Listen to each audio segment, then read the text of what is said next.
What if I told you that the conversations you have with yourself could be making your pain worse? And more importantly, that changing these conversations could help you feel better. Today, I'm going to share three real stories of people who discovered that their internal dialogue was intensifying their pain and the exact strategies they used to turn things around and support their recovery. If you've ever caught yourself thinking, this pain is ruining my life, or I just can't take this anymore, this video is for you.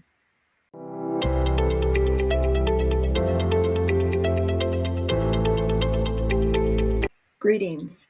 It's nice to see you again. And to those who are new here, you're very welcome. Let's begin by discussing why self-talk matters so much when it comes to pain. Modern pain science shows us that our nervous system is capable of change, a process called neuroplasticity. This means that with the right approaches, including how we think and talk about our pain, we can actually influence our pain experience and support recovery. Recent research shows that our thoughts and emotions can directly influence our pain experience through something called the pain stress cycle. When we have negative thoughts about our pain, it increases stress and anxiety, which in turn can increase muscle tension and inflammation, leading to more pain. But here's the exciting part. Understanding this connection means we can use it to our advantage. By changing our thought patterns, we can influence this cycle in a positive way, supporting our body's natural ability to heal and recover. Let me share three stories from people who transformed their pain experience by changing their self-talk patterns. Their experiences highlight both the challenges and the possibilities for positive change, and most importantly, they'll show you practical strategies you can start using today to support your recovery. Let's start with Nicole's story of living with rheumatoid arthritis. Like many people, Nicole initially found herself caught in patterns of negative self-talk, often thinking phrases like, I can't handle this anymore, and this pain will ruin my life. These thoughts created a cycle of increased stress and anxiety, which intensified her symptoms.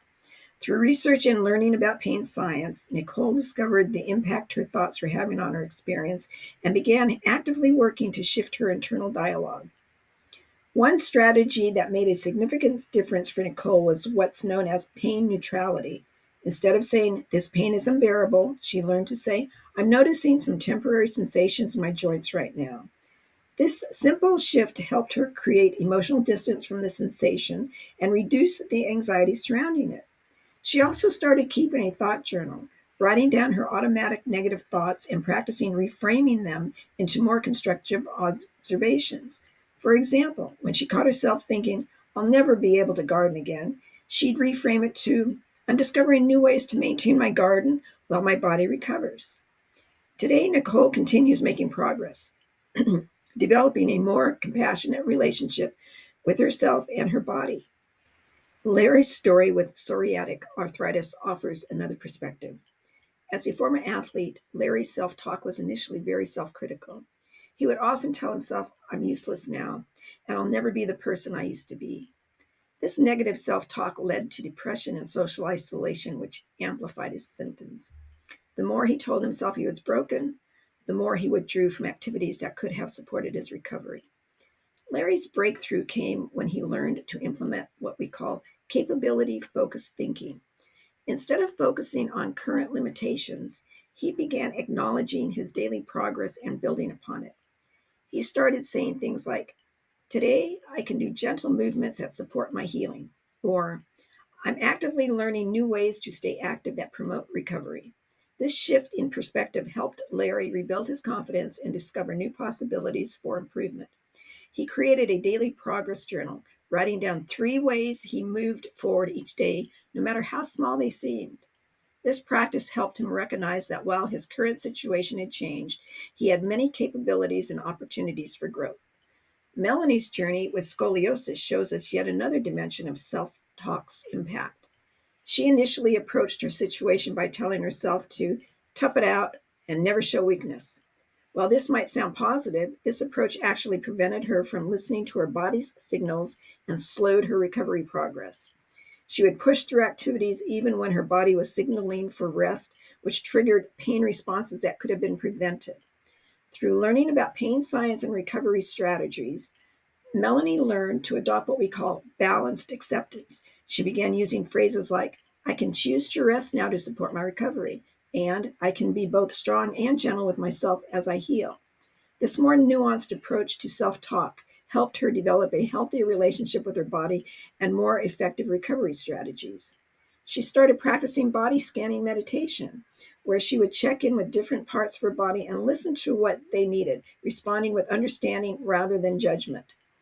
These three stories highlight several key strategies for improving self talk to actively support your recovery. Let's break them down in detail. First, practice neutral observation. Describe your sensations as temporary experiences rather than using extreme language. This might mean saying, I'm experiencing some discomfort today that will pass, instead of, this pain is killing me. When you notice yourself using extreme words like never, always, or unbearable, try to replace them with language that acknowledges the temporary nature of your current experience. Now, second, focus on capabilities and progress. Acknowledge your daily improvements and how you're actively working towards recovery, even if the steps feel very small. Keep a progress journal and update it regularly. Remember that adapting how you do something isn't settling, it's actively participating in your recovery journey. Instead of thinking, I can't exercise anymore, try, I'm discovering gentle movements that support my healing, or I'm learning new ways to stay active that help my recovery. And finally, third, find balance between acceptance and active improvement. Acknowledge your current situation while remaining focused on positive change. This means understanding your present experience without letting it define your future. Practice self compassion while actively working towards improvement. When you notice self critical thoughts, pause and ask yourself, what would I say to encourage somebody else on their recovery journey? Here are some practical steps to start implementing these strategies. Start with awareness. Spend a few days simply noticing your self talk patterns. You might be surprised by how often temporary challenges are interpreted as permanent conditions. Create a recovery toolkit. Write down some balanced, encouraging statements that remind you of your body's ability to heal and adapt. Keep these readily available on your phone or in a notebook. And practice regular check ins. Set aside a few minutes each day to mindfully observe your thoughts without trying to change them. This awareness alone can begin to shift your relationship with temporary sensations and support your recovery process. Remember, changing self talk patterns take time and practice.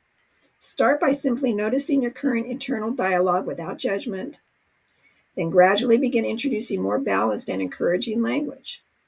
Setbacks are temporary learning opportunities that inform your path forward. The goal isn't to eliminate negative thoughts or ignore your body's signals. Instead, we're aiming to develop a more supportive internal dialogue that actively promotes recovery. Think of it as building a new skill that supports your healing process. Just like learning any new skill, it takes practice and patience. If you're struggling with negative self talk, know that you're not alone.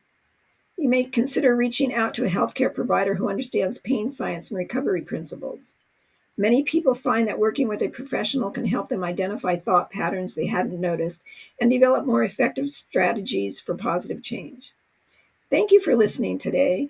And remember, the way we talk to ourselves matters, and small changes in our internal dialogue can lead to meaningful improvements in how we feel and function.